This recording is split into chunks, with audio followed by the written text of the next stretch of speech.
Swayam Prabha. Digital India. Educated India.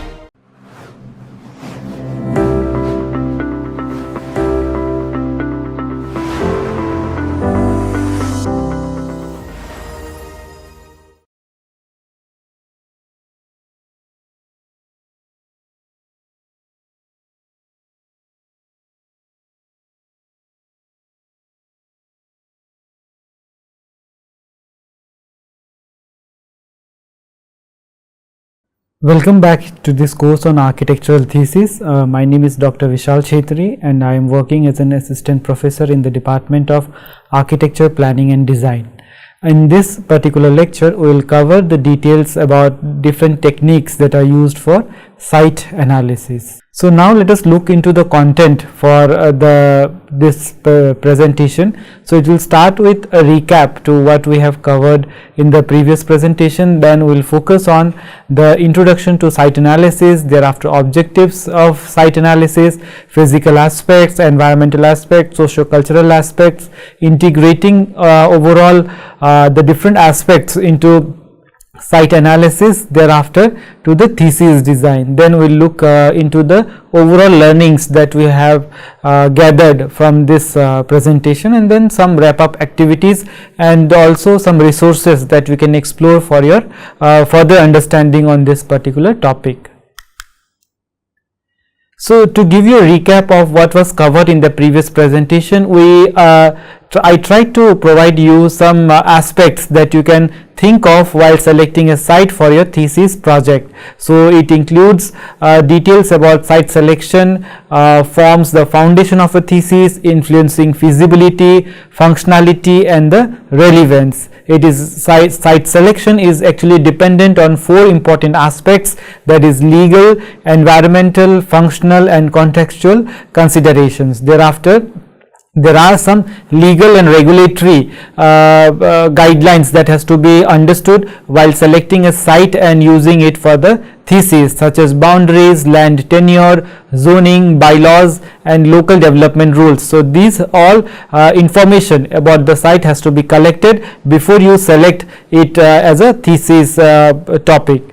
Then the protection of ecological features, climate responsiveness and cultural or heritage sensitivity has also to be understood for the site that you have selected. Then the functional suitability, that is the topography, soil condition, accessibility, mobility and service availability has to be understood before you select the site. So when you have at least 2-3 different options of site, you can just look into these parameters and select which would be the appropriate site for the thesis, since you have to get all this information available for the site that you have selected. And likewise, if you follow this approach, this will make your site selection a very systematic approach, and the same will be appreciated by the examiners or by the thesis committee member while examining your work. So compatibility with the surroundings and alignment with the proposed design intent is possible only if you select the site very appropriately. So this was all that was covered in the previous presentation,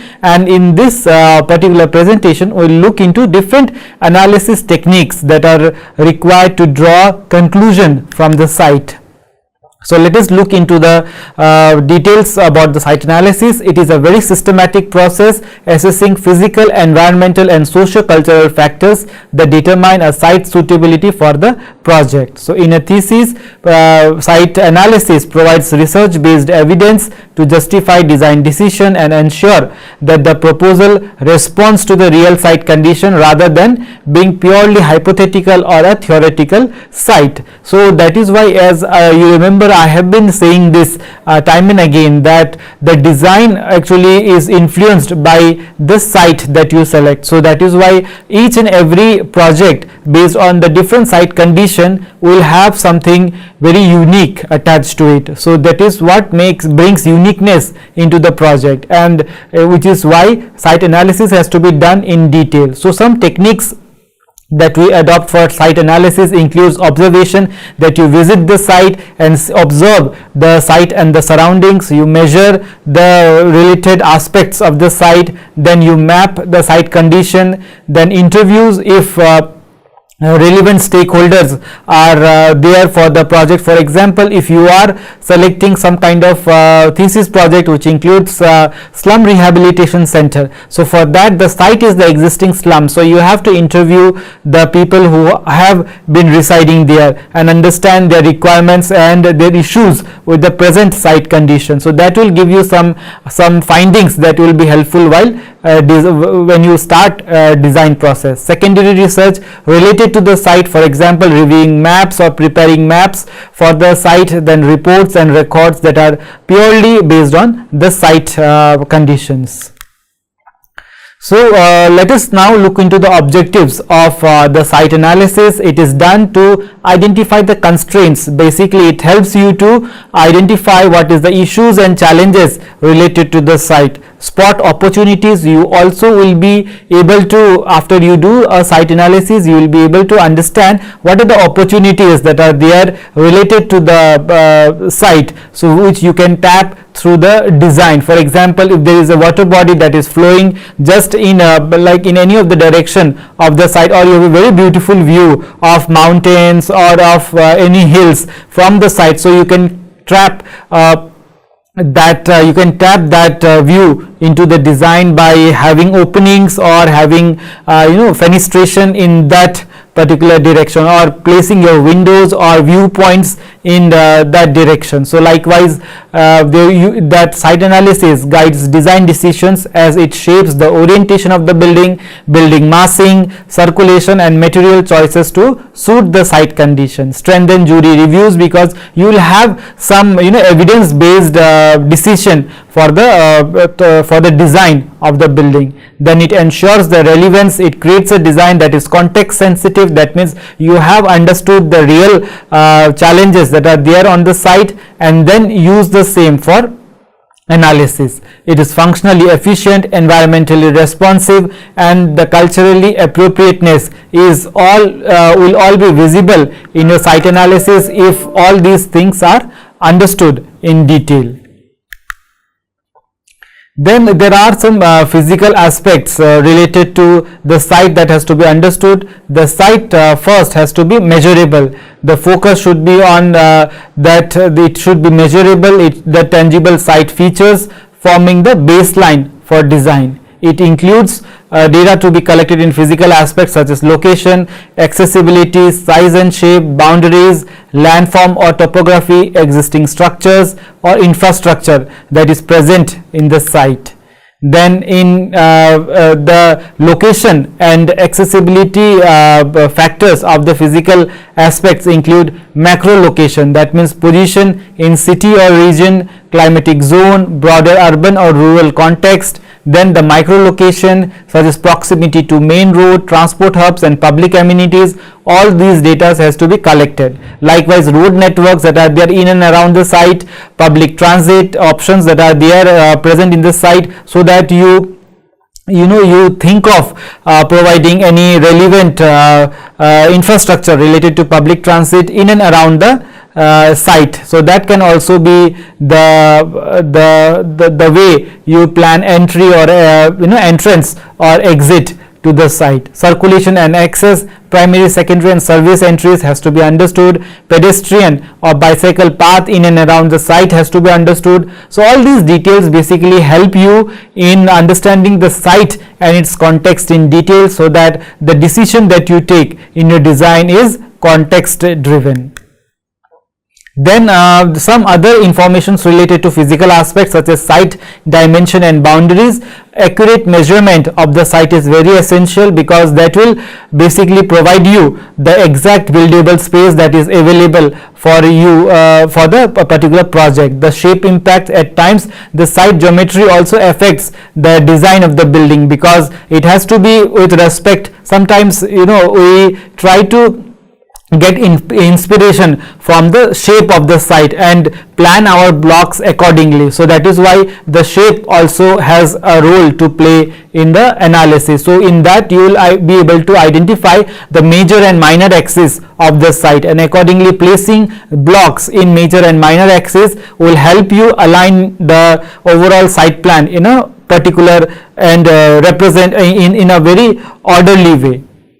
Then next is boundary. It differentiates legal property lines from physical boundaries like walls, fences, roads or natural edges. So the design implications such as defines the buildable area, setbacks, FAR, all these statutory and legal guidelines related to the site is gathered from different sources, and then you will use it for the site analysis of the particular project. Then there are some other details regarding the site conditions such as topography and the landform. For example, the elevation and slope, because this will help you determine how and where to plan different blocks of your site in case of planning the infrastructure such as drainage layout or the water supply, how it is to be done in the site, where overhead tanks are required should be placed, or from where the services has to be drawn to the site. All these decisions majorly also is decided by the elevation and slope profile of the site, and this will also help you understand where does water accumulate during rainy season in the site, and accordingly you place your block so that it doesn't, the water logging issues, if it occurs, it doesn't affect the usable spaces. Design influence determines building placement, orientation and foundation type, natural integration, respect existing landform to reduce the environmental impact. So this is essential to be considered while performing the site analysis.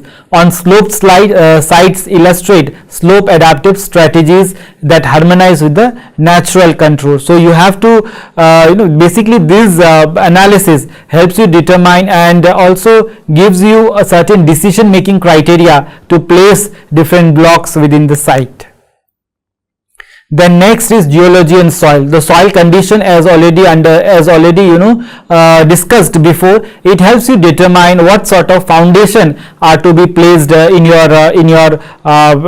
respect to the site that you have selected. Also with that, geological conditions such as the presence of the site is located in which earthquake zone. So that also determines the type of foundation and the structural system that has to be adopted in the site. So all these findings inform the foundation type, basement feasibility, retaining structures if there is any requirement, landscaping and the water management in and around the site.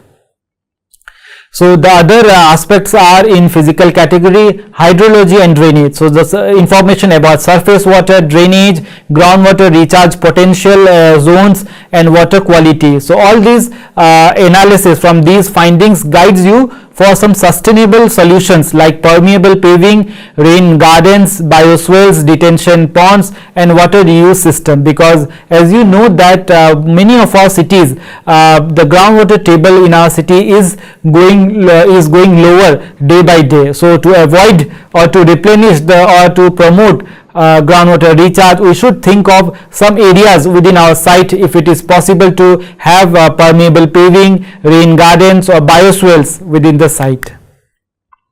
Then the other factor is the climate. So this is basically a regional level study that is done, because climatic analysis with respect to a particular site can't be done in much detail. So it is generally done at a regional level, where we try to get data about the temperature, the maximum and minimum temperature of the site, humidity presence in and around the site, precipitation, how much rainfall does this site or this region receive during monsoon season or during other seasons, sun path and solar axis in the site. So how is the movement of sun, where do you get shade, or from where does the evening or harsh sunlight enters may enter the structure or may fall in the site. So all this information is essential. Along with that, the wind pattern, because prevailing wind direction is to be understood and it has to be tapped for its maximum utilization within the site. So this analysis helps you in some design strategy, in developing design strategies such as energy efficient design, climate responsive strategies, and reducing mechanical dependence on the mechanical system for cooling and heating. Along with this, some information about utilities and infrastructure is essential, because these infrastructural details help you understand from where do you get the water supply, electricity, sewage, telecom or gas points to the site. So these informations are necessary to be understood, so that you can plan out the infrastructure or the services within the site very efficiently. The other information, such as underground infrastructure that is present in and around the site, so by mistake you don't cut those lines while excavating or while constructing the building in and around the site, and easements and right of way, that is also to be understood. So these all informations related to utilities and infrastructure helps you in analyzing the site condition in detail. So coming to the environmental aspects, so environmental aspects are the natural systems, and it promotes sustainability in our design decisions. So ecological system has to be understood, which includes interconnection between flora, fauna, soil, water and microclimate of the site. Also, it helps to identify sensitive habitats, endangered species and biodiversity hotspots. So some natural forces, assess prevailing winds, solar radiation and rainfall patterns within the site, evaluate risks from natural hazards if there is any, sustainability goals such as to promote design strategies that reduce carbon footprint and resource use. So all these aspects related to the environmental factors has to be understood for the site analysis.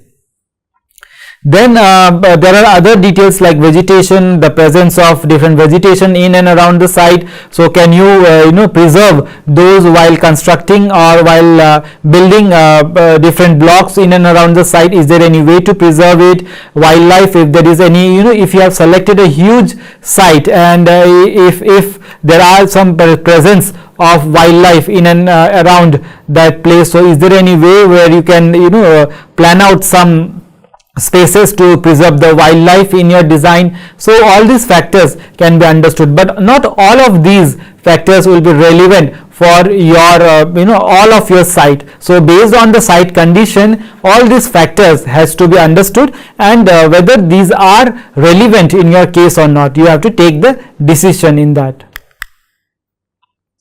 The other aspects include sun, wind and microclimate, solar exposure, wind analysis, microclimatic zone. All this information has to be understood so that your building includes more of passive features and less of active features for lighting, ventilation and overall creating a very habitable space for the for different activities and uses within the building. You also have to determine the noise sources, pollution from in and around the site. Is there any major industry located in and around the site? So that area has to be for the ventilation from that direction has to be avoided, so that you don't allow all these smokes and polluted air to enter the building. So this decision can be taken only if you do a proper site analysis. For example, if you are designing a hospital wherein there will be few spaces which will require less of disturbances from external noise, or if you are designing a school, so for that also you need some areas which has to be excluded or in which you require silent zone, so that minimal noise from the external site conditions enter the building. So that is why understanding noise sources, pollution level and the natural hazards become very essential in understanding the environmental factors of the site. Then ecology and biodiversity, as already mentioned, these are some important aspects of biodiversity hotspot, fragile ecosystem related to if your site is located in Himalayan region, so your site will be a biodiversity, it will be a part of biodiversity hotspot, or it will have a very fragile ecosystem. So how your design decision can lower the impact in the in already fragile ecosystem of that region. So your building should have these kind of material, or the overall construction typology should be such that the ecosystem of that region is minimal, there is minimal disturbances or no disturbances at all through a design intervention. So this decision can be taken only if you understand these different details for the site, for the existing site that you have selected. Then the socio-cultural aspect, the focus here is to understand the site's human and cultural context, demographic, history, traditions, and the values attached to the site. The goal is here to design that is culturally sensitive, socially inclusive, and supportive of the community well-being. So the key consideration in this case includes the pattern of uses that is there within the site. So if there is existing feature in your site, if there is very ancient or very old historical temple within your building, within your site, so you should promote, or if there is any religious importance to that particular site, so that has to be preserved, or if there is any historical or any heritage feature that is there in the site, you have to understand its relevance and then try to preserve it, so that the site has some sensitive or the architect is sensitive towards the existing site condition. So that should also be considered. So you will find through your case studies many such projects where the existing features are retained, no matter it does respond to the current building or to the current use that is being actually present in the site. So that should be followed to make the design more culturally or socio-culturally context based. Local policies, governance and cultural guidelines have to be understood. Community perceptions and identity about that site has to be understood by doing some interview or stakeholder discussion with the people. So these socio-cultural aspects include details about demographics and community need. So in case of demographic, you can study about the population size, density, age group, socio-economic profile, and cultural diversity. This is highly relevant in case of the site where you are trying to redevelop that site through a design intervention. So in that case you have to understand the site demographics in detail, the community need, what are the needs of those people, and based on which you are actually coming up with a redesign or redevelopment strategy. So these informations are very essential in that type of project. Then other details such as land use and zoning. So this is also important analysis that should be done. Existing land use has to be understood. So map surrounding residential, commercial, industrial or open spaces or mixed use land use that you see in and around the site, and understand its implication to the design that you do. Zoning regulation, if there is any guidelines related to building height, that has to be followed accordingly. You will come up with some strategy for your design, that your building cannot exceed at least after for example, if it is very near to an airport, so there is a certain height restriction that is there for the building, and with respect to FAR also you can achieve certain number of floors. So with these calculations you come up with the buildable space that is that can be built within the site, as per the existing site condition. Future land use plan, if there is anything related to these information about the site adjacent properties, try to identify the uses of these properties, so that the influence, because the site is not an island, it will have some associated land use in and around the site. So you have to understand these existing condition and then adapt or design a building such that it respects and it is in accordance to the existing condition, so that there is minimal disturbances to the user of that building. Then the cultural heritage and public life. So this is again a very important aspect to be understood. So what are the cultural heritage values that are there in and around the site? So that will also influence the design decision that you take. So that is important to be understood. Other aspects includes economic and perceptual factors such as assess the property value, real estate and market trend of the site, employment opportunities and strength of the local businesses that are there in and around the site, because that also helps you in tapping the economic potential of the site. For example, if you have selected a site in the middle of in the core of the city, so there probably the economic value of the site is very high, so you have to tap the maximum, or you should be in a position to fully utilize from the economic potential of that site. Or for example, if it is located in a commercial zone, so try to have some part of your site for the commercial activities, so that the revenue from that can be generated and you are able to tap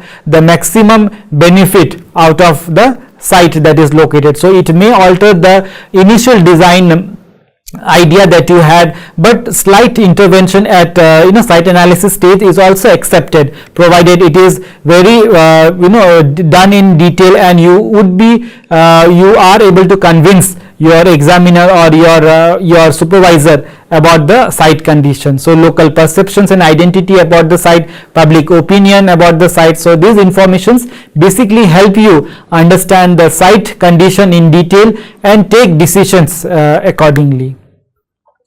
Also integrating these informations in the site. So how do we do that? So first is to combine physical, environmental and socio-cultural finding into a layered and holistic site profile. You do some SWOT analysis for detailed analysis of the site. You identify the strength, weakness, opportunities and threat, but all these has to be with respect to the three aspects that has been covered previously. Design implications. So the findings from these site analysis will help you identify some insights about the orientation, massing, program mix, that means the different blocks that are that will be present in your design. Also along with that, the material and circulation strategies in the site. So what different materials are you going to use in the site? So for example, if your building is located in and around the heritage zone, so the prevalent material that is used may be a strategy to merge with the existing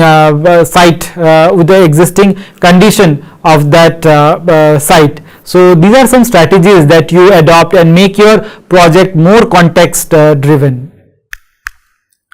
Then overall, let us now look into the learnings that we can take out from this presentation. So the first is, you should always look into the site through a comprehensive lens. That means the site analysis should integrate all the important factors for study in detail. There should be a strategy from where these information from the site should be able to lead into design decisions. There has to be some human-centered approach where you analyze the community needs, the demographic of that particular place, cultural identity and everyday social interaction of that particular site. Then environmental responsiveness. So this is also an important factor to be understood. You have to you should know about the climate of that particular site, ecology, topography and resources to ensure that the resilience and sustainability of the site or of the project is enhanced through the design. Regulatory awareness. All local building bylaws and zoning guidelines have to be understood in detail, so that these will guide you in a design which is legally suitable or legally possible in the existing site condition. Then it has to be an iterative thinking, because this analysis is an ongoing process. It refines the insight as the design develops. So as you progress with the design, all these factors will help you in iterative in developing the design layer by layer or step by step process.